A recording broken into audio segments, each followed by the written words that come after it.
stuff out there. Please, if you haven't subscribed to the channel, please subscribe. I'm right there from getting monetized. I got my 1,000 subscribers. I just need the watch time hours. I'm at like 2,500 watch time hours. I need 500 more. Once I get to 3,000 watch time hours, I will be monetized, and I will definitely be giving back, like I said previously before my other videos. But I just want to talk about this situation, man. There's a lot of stuff going on in the news.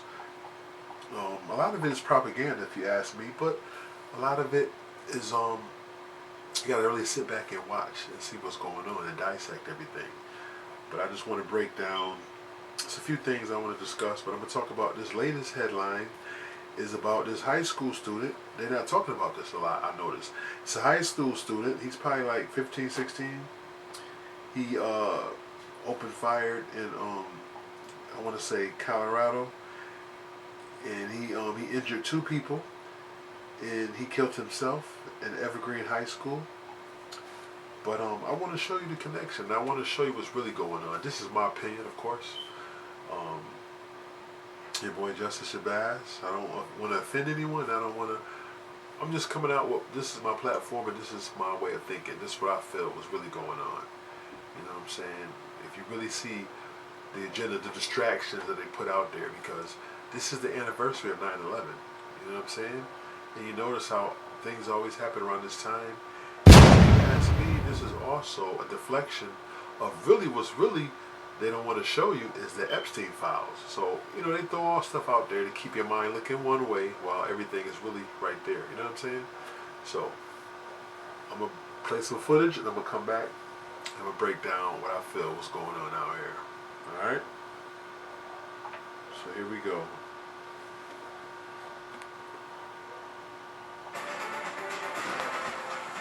News at 9 starts right now. Tonight we know one high school student is dead, 2 others are injured after a shooting at Evergreen High School. Thanks for joining us at 9. I'm Alexandra Lewis. And I'm Kyle Clark. Today, a student shot 2 of his classmates before killing himself. It happened around lunchtime at Evergreen High, about 30 miles west of Denver in the foothills. Here's what we know. The shooting started at about 12:30 in the afternoon on school grounds. Jeffco Sheriff's Office says the shooting took place both inside and outside the school. The Sheriff's Office says deputies were on the scene within 2 minutes and had contacted the shooter within 5 minutes. The reason that the response was so quick and so overwhelming is because we're law enforcement. Police and fire just show up. When you hear the words active shooter and you know that there's kids involved, we're coming. And a lot of people self-deployed, and we're grateful for it. There was a need to get here, and if there was going to be a continued active shooter, we were going to stop that threat. We have team coverage tonight from Evergreen. Spencer Soysher spent the day talking to parents trying to reunite with their children. Colton Chavez has more on the law enforcement response. First, though, we begin with Ria Jha outside St. Anthony Hospital, where the injured students were taken today. Ria? Yeah, we're at the St. Anthony's in Lakewood, where they took those critically injured students, but obviously there were hundreds of students in the school, and we know a lot of them actually ran away from the school in order to stay safe. Here's some police dispatch audio that we heard earlier this afternoon. We were notified that there's a house west of our location here that has multiple children and parents in it. Saigon, who lives about a half-mile from the school, he ended up taking in more than a dozen students into his home who ran about a half-mile all the way to his house. He said they were pounding on his door, screaming and begging to come inside. I mean, I could tell by the pounding that something bad had happened. Well, I figured maybe there was an accident out on the road in front of here. But when I opened the door, there was about 7 young men. And they were screaming, "There's a shooter up at the school, there's a shooter up at the school, let us in, please." And I said, yeah, get in here quick. In total, Don sheltered about 18 students and an adult for a few hours. He said he knew other neighbors in the area also did the same before eventually taking them all down to the reunification area. And I know he said that he was very happy to have been able to at least shelter those students for a short amount of time. Here at the hospital, though, we are waiting on the update and the status on those 2 surviving students, and we will keep you guys updated when we do get that information. Live in Lakewood, Ria Jha, 9 News. Jeffco Sheriff's Office described the process of reuniting students with their parents today as somewhat bumpy. It took hours to finish this process of getting all the students back to their parents. 9 News reporter Spencer Soysher spent the day at the reunification center. Spencer, it was emotional for everyone. Yeah, really hard to watch, Kyle and Alex. We have learned, though, in the last half hour that Evergreen and Conifer schools will be closed tomorrow. It was not easy for parents to get to their kids today, especially as they were moved from one elementary school to another. The kids were reunited with their parents at an elementary school that's normally not that far away from where we're standing right now at Evergreen High School, but there were roadblocks around town that made it really difficult to get there. Once parents did get to the reunification area, there was a long line of cars filled with parents desperate to go hug their kids. Some even just ditched their cars on the side of the road. Those reunions, like we said, emotional. Parents crying, students crying. They overheard parents asking those early questions like, what did they say to you? What did you hear? Heard another student tell their parent they went into survival mode. I was trying to get home, and my daughter's a senior at the high school. I was out doing errands. She called me right away and said she heard shots fired. She was already outside the building having lunch in her senior parking lot. Oh my god, I just won $60,000 from my car crash from this app from my phone. And but then when they heard the shots, she just drove away and saw a lot of kids running out of the school. I was trying to get home. Jeffco Public Schools is promising mental health services for students who need it. Tonight, though, this area is still closed around Evergreen High School's law enforcement is still in the area on what's become just a terrible day here in this community. Live in Evergreen, Spencer Soysher, 9 News. So we have learned throughout the course of the day that there was no school resource officer on campus at Evergreen High School today. 9 News reporter Colton Chavez is in Evergreen tonight for us as well. Colton, Jeffco Sheriff's deputies were on the scene within 2 minutes of the shooting happening. Yeah, that's right, Alex. And I did learn some new information within the last few minutes. That reason why that SRO, that school resource officer, was not at Evergreen, I'm being told, is because it is a shared school resource officer, and that's why they weren't there today at that location. But talking more about the Jeffco Sheriff's Office, all day today, they talked about how they have to train for moments and situations just like this. Sheriff Marinelli actually applauding her deputies not only for getting to the school within 2 minutes, but being able to locate that shooter within 5. But then the sheriff went on to talk about the difficulty, she says, for having to respond to situations like this in small communities like Evergreen. We train for this. We're prepared for this. It's not something we want to prepare for, but we are prepared. This was our people. This was our kids. We work with our citizens each and every day. We work with the kids in our schools each and every day. This affects us.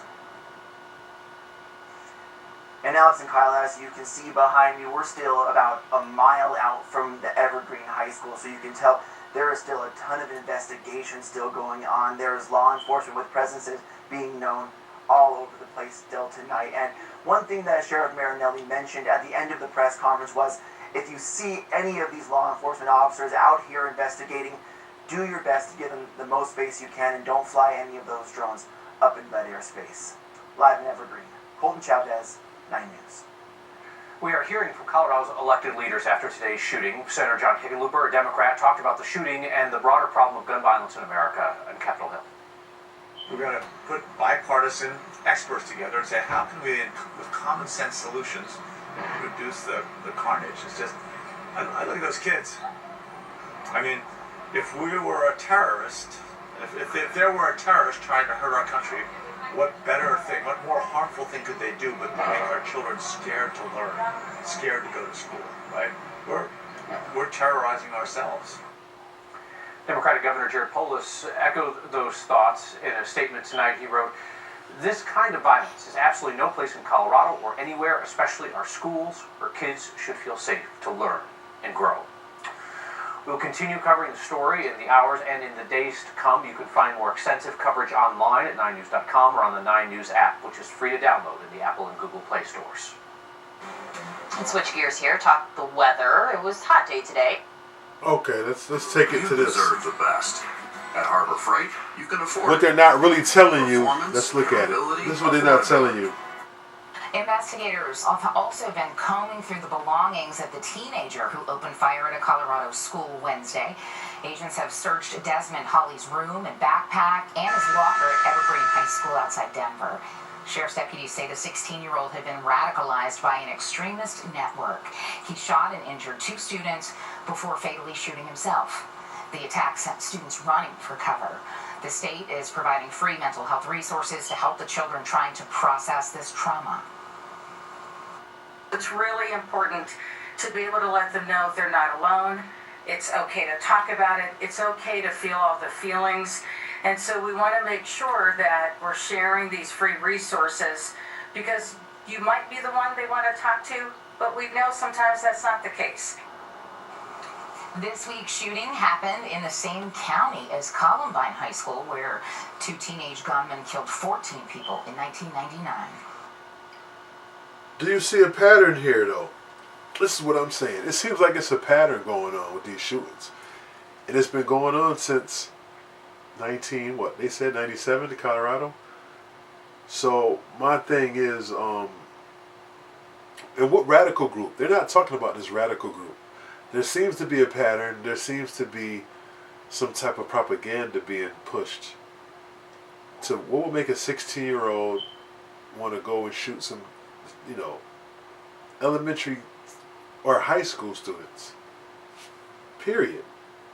What are they learning outside of school? What are they watching? What is getting the attention to these kids at this early of an age? And so they now have released the face. They have released the face in the name of the guy who killed Charlie Kirks recently in Utah. And I'm going to be brief with that because I don't really want to go too much into that. But let's see. Is it a pattern here? Scroll less, learn more. Find your school district's plan at ny.gov/. Tyler Robinson is his name. 22-year-old accused of assassinating Charlie Kirk.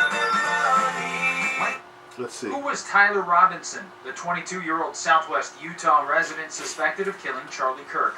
Officials said bullets found with the alleged rifle used had messages written on them. Inscriptions on a fired casing read, "Notices bulges, capital OWO, what's this?" ? Inscriptions on the 3 unfired casings read, "Hey fascist!" ! Catch! ! Up arrow symbol, right arrow, and symbol, and 3 down arrow symbols. A second unfired casing read, "Oh Bella Chow, Bella Chow, Bella Chow, Chow Chow," and a third unfired casing read, "If you read this, you are gay, LMAO." Those messages appear to be part anti-fascist, part internet meme culture. Congratulations, you have been selected to receive the Resident Presidential Scholarship from Utah State University. A video from Facebook shows Robinson receiving a scholarship to Utah State University. The Daily Mail reports he was a student at that school for 1 semester in 2021. He had no political party affiliation according to voter registration records and didn't vote in the last 2 elections. Officials said a family member said he became more political in recent years. In the conversation with another family member, Robinson mentioned Charlie Kirk was coming to UVU. They talked about why they didn't like him and the viewpoints that he had. The family member also stated Kirk was full of hate and spreading hate. Photos from his mother's now deleted Facebook show a family apparently enjoying time together. There's also an apparent Halloween photo from 2017 with Robinson in a Donald Trump costume. No motive has been identified. Robinson was in his 3rd year of an electrical apprenticeship program at Dixie Technical College in southwest Utah, according to the state's school officials. Utah's governor said charging documents, which could have more information on the suspect, should come early next week. Reporting in Washington, I'm Matt Gelka. Thank you for watching the ABC6 News YouTube channel, bringing you breaking news, stories, sports, and original content throughout Central Ohio. Make sure you hit that like button and subscribe as well so you don't miss out. So it's just really interesting though, that it seems like all of these are connected to a degree. And this is what I want to say, what I realize, right? When Black Panther Party came out and, you know, they were against the anti-government and anti, you know, racism and white supremacists, of course, whatever. They really didn't seem to be a threat when they came out, helping the community. They were the first to do book bag drives and WIC, you know, giving back to the mothers and, you know, the community. Because WIC was created, was formulated after the Black Panthers started first. But end of the day, my point is, they didn't really care too much about them doing their little group and, you know, talking. It's when they start having Asian people, when they start having Europeans, it's when they start getting other nationalities to come and join the Black Panthers, is when they really became a threat. Because what it's about is anti-government, anarchy to a degree, right? When you are against the system, when you come together as an American anti-government, anti-system, that's when you become a problem. And end of the day, we still don't know where these Epstein files are, right? Because Trump will not release them. He says, oh, well, no, it's a distraction. There's no Epstein files. It's like a real cover-up. At the end of the day, the propaganda is real. People don't even believe the news no more. People don't even agree with these facets. And you see what they said about him being anti-facet, and he was, you know, against the LGBTQ. And I have nothing against no nationality, no group, none of that. My thing is, people are getting tired of how the forcing of religion, the forcing of culture, the forcing of certain beliefs. People are tired of that. You know what I'm saying? But where are these groups? Where are they watching this? You know what I'm saying? Where are they watching these facet groups? Or excuse me, not facet groups. Where are they watching these extremist groups? Where are they? And why is there not a crackdown on these extremist groups? Because you notice, let's say for example, a rapper can talk about violence, killing, shooting, whatever, and they may have a couple situations, and the first thing they do is try to throw the RICO on them.